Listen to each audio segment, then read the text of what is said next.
Humul Fatihah. Bismillahirrahmanirrahim. Alhamdulillahirabbil alamin. Arrahmanirrahim. Maliki yaumiddin. Iyyaka na'budu wa iyyaka nasta'in.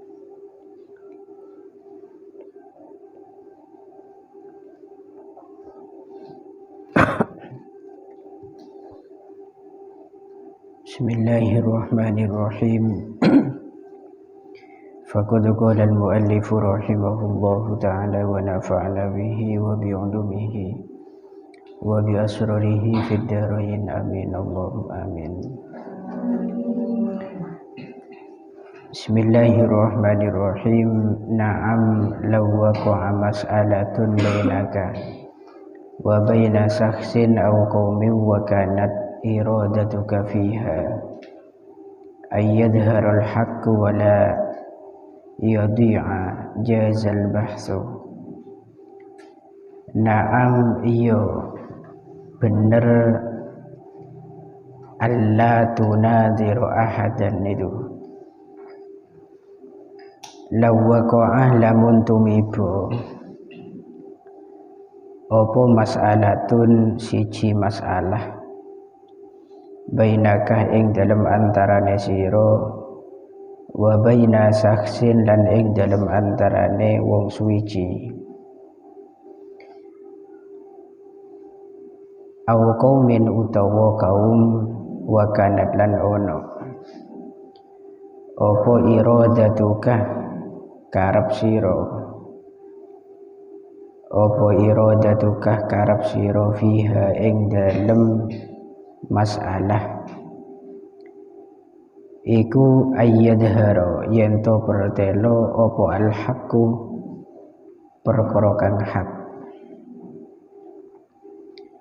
wala yadi'a lan yento ora kasio-sio apa al-haq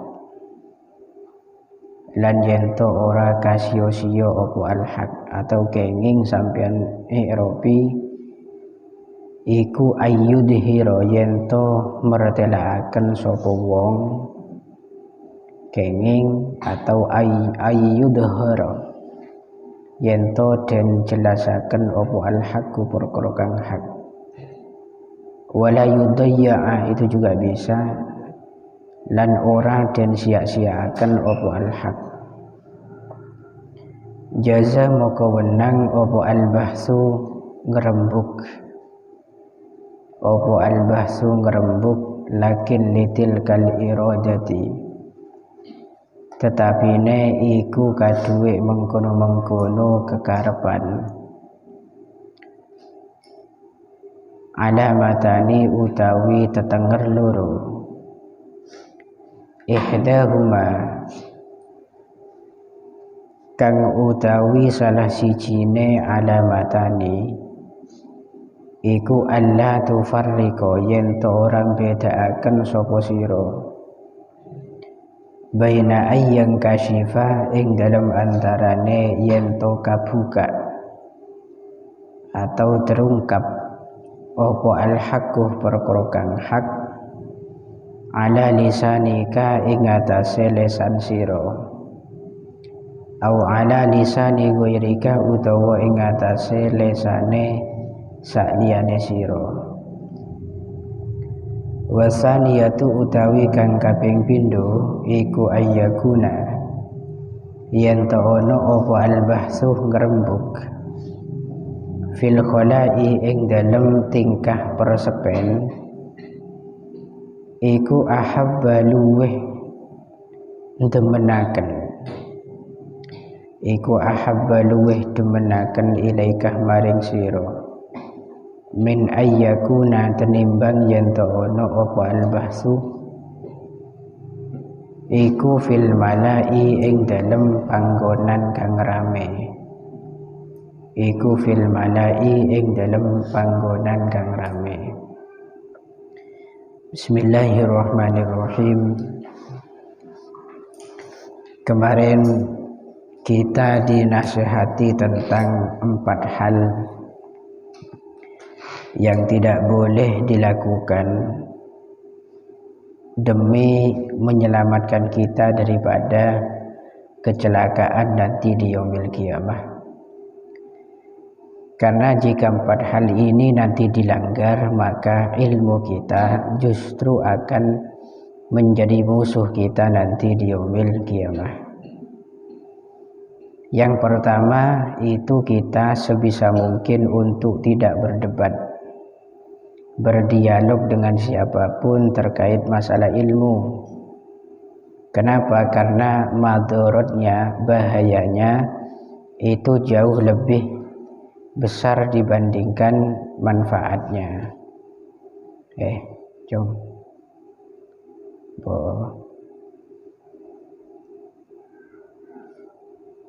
Bahayanya itu jauh lebih besar dibandingkan manfaatnya.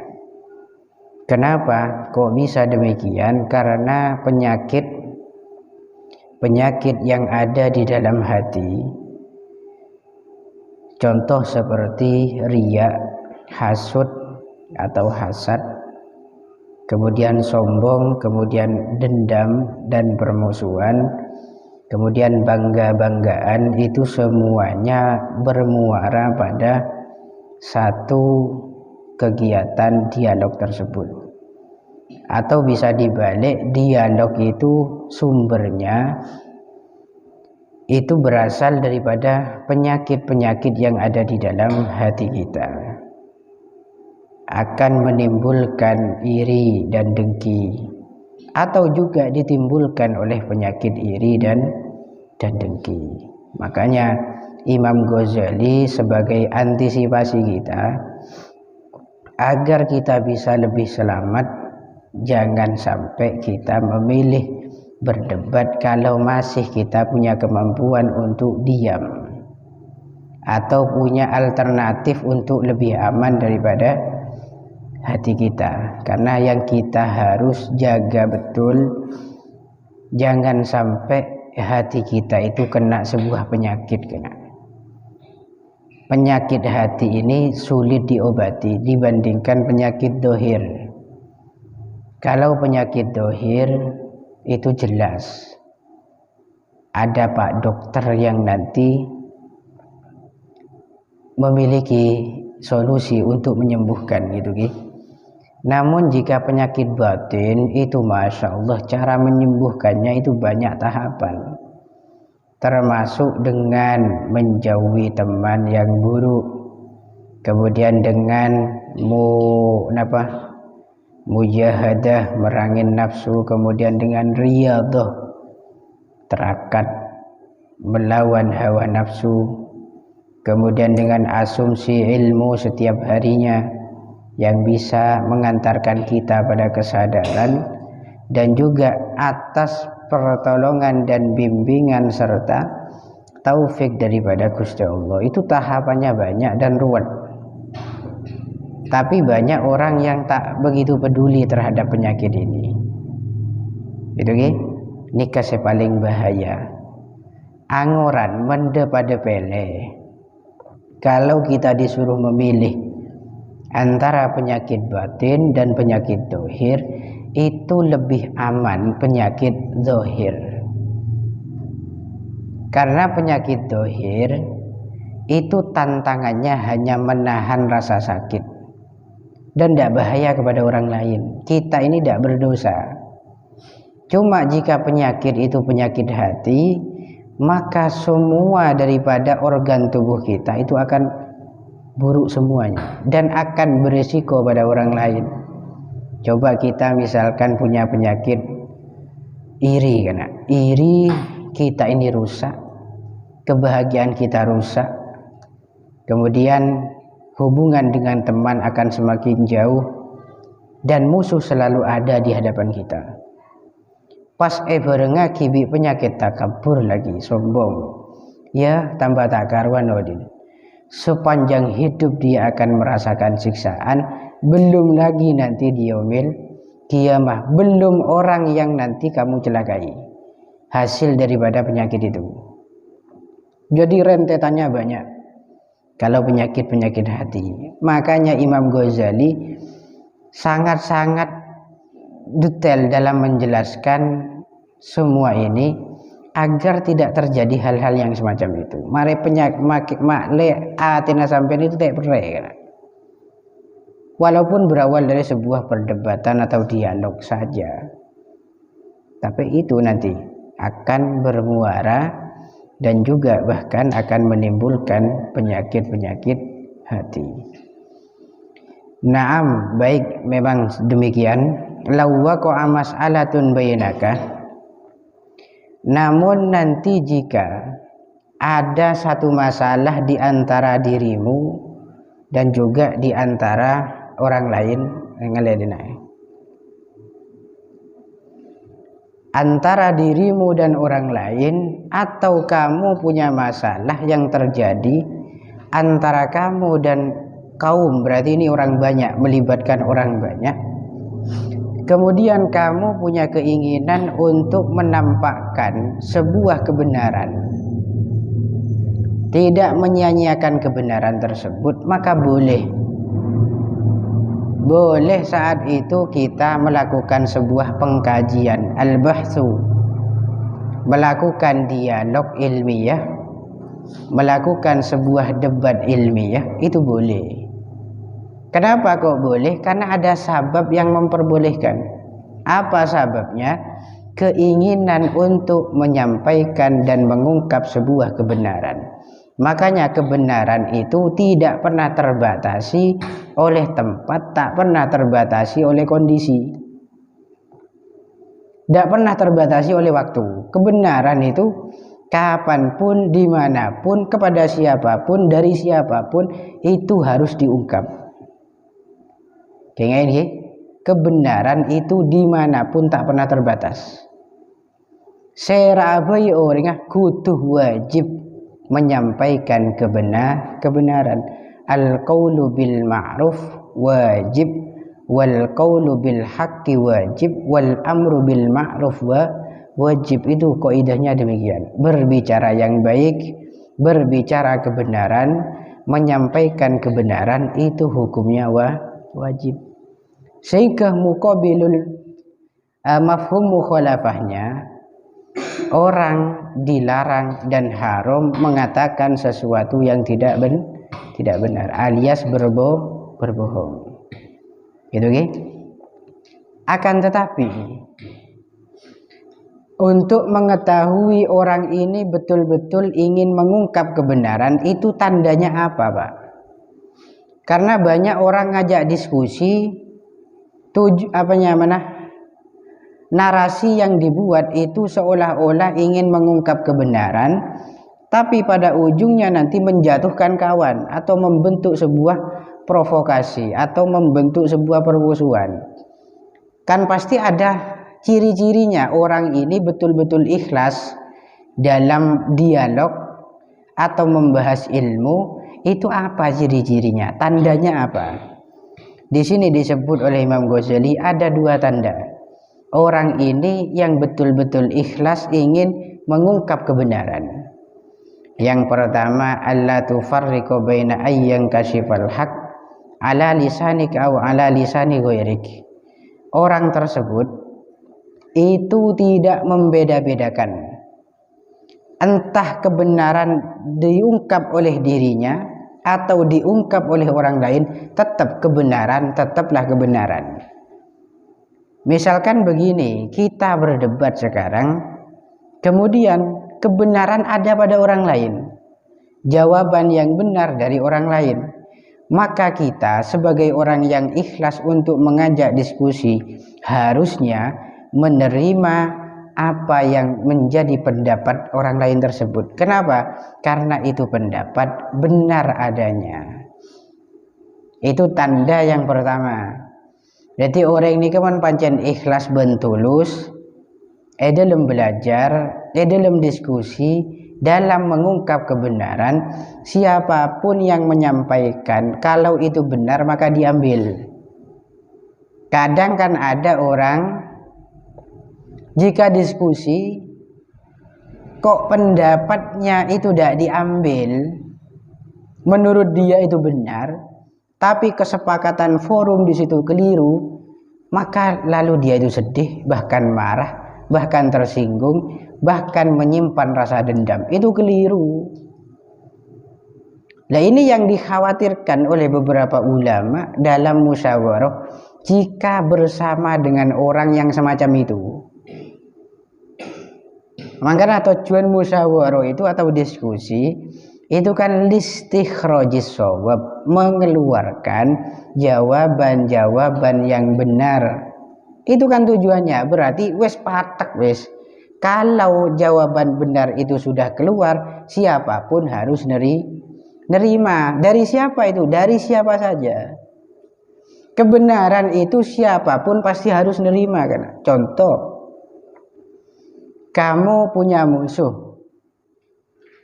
Kemudian kamu dapat pertanyaan dari saya. 1 + 1 2 Pak. Saya bilang ke musuhmu, 5 + 3 berapa? 8. Kamu nerima apa tidak? Kamu harus nerima walau itu musuh kamu. Kenapa? Karena 5 + 3 tetap 8. Walaupun keluar dari musuh. Tidak bisa kita itu berpegang pada pendapat kita. 1 + 1 2. Tapi kalau pelacur di situ yang ngomong 2 keliru Pak. Kalau profesor itu benar. Kalau tukang becak itu keliru. Tukang apalah sebarang lah misalkan jawab 2 keliru. Kalau bukan saya yang jawab, itu kan ambisinya man, egoisnya man, keras kepala. Lah orang yang seperti itu jangan sampai ikut dalam diskusi, bahaya nanti. Bisa-bisa semua orang yang terlibat jika pendapatnya tidak diambil akan menjadi musuh yang baru baginya. Maka tuan rumah ini kebelisin. Apa? Engkau gara-gara kompolan bedekon kakek sapena.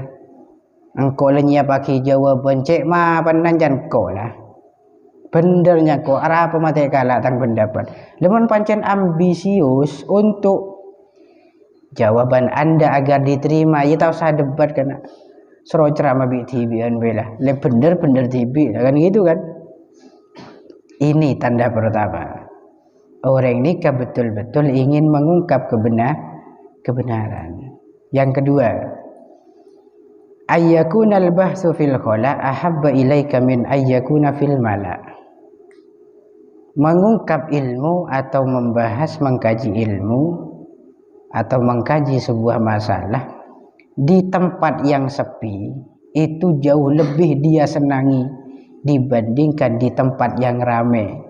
Karena orang yang tulus itu tujuannya bukan untuk dilihat orang, bukan untuk diketahui orang bahwa saya punya pendapat yang baik, yang tepat, yang benar, jelas, gamblang dan memuaskan. Itu bukan itu. Orang tulus itu tujuannya mengungkap kebenaran.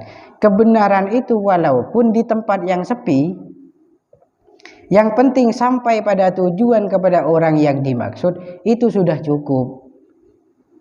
Contoh misalkan saya ingin diskusi masalah ilmu dengan Yasin. Kemudian sama Yasin, ayo Pak live saja di YouTube misalkan, atau live biar semua masyarakat Indonesia tahu. Saya, ini contoh, selaku orang yang tulus betul-betul ingin mengungkap kebenaran, maka saya lebih senang wes dak usah live, cukup saya dengan kamu, karena yang ingkar dengan jawaban saya hanya kamu. Nanti kamu sudah paham dan kamu sudah tahu bahwa jawaban yang benar itu dari saya, sudah cukup bagi saya. Biarlah orang tidak tahu. Saya pertama itu alasannya biar sampean itu paham tentang kebenaran dari saya. Yang kedua, karena Imam Ghazali sangat rinci. Kenapa kok di situ saya tidak lebih senang mempublikasikan sebuah pengkajian ilmu, biar kamu itu tidak malu kalau salah. Nanti misalkan kula jawab satu masalah dan jawaban saya benar, jawaban Yasin keliru, dan itu kebetulan dipublikasi, masuk di YouTube sudah live, di TikTok live, misalkan di Facebook live, maka siapa yang malu pada saat itu? Yasin jelas malu. Saya selaku orang yang tulus tidak akan rela sahabatnya dipermalukan di hadapan banyak orang. Arya sekocak orang yang bijak dalam masalah ilmu, ngadeaki orang lain daripada kebanggaan dirinya sendiri. Lemen beda orang punya ciri-ciri yang semacam itu, kok dia mengkaji sebuah ilmu walaupun di banyak orang, di halayak ramai atau di publikasi, maka boleh-boleh saja. Yang dikhawatirkan Imam Ghazali itu takutnya masalah tersebut itu ditangani oleh orang-orang yang tidak semacam itu. Orang-orang yang sedikit-sedikit bangga, sedikit-sedikit memvonis, sedikit-sedikit menyimpulkan, sedikit-sedikit menyalahkan. Itu yang dikhawatirkan oleh Imam Ghazali. Tapi mensampean memenuhi syarat, maka ya silahkan, tidak ada masalah. Wasma inni azkuru laka huna faidatan wa'lam anna su'ala 'anil mushkilat wallahu a'lam bissawab. Al-Fatihah. Bismillahirrahmanirrahim. Iyyaka na'budu wa iyyaka nasta'in.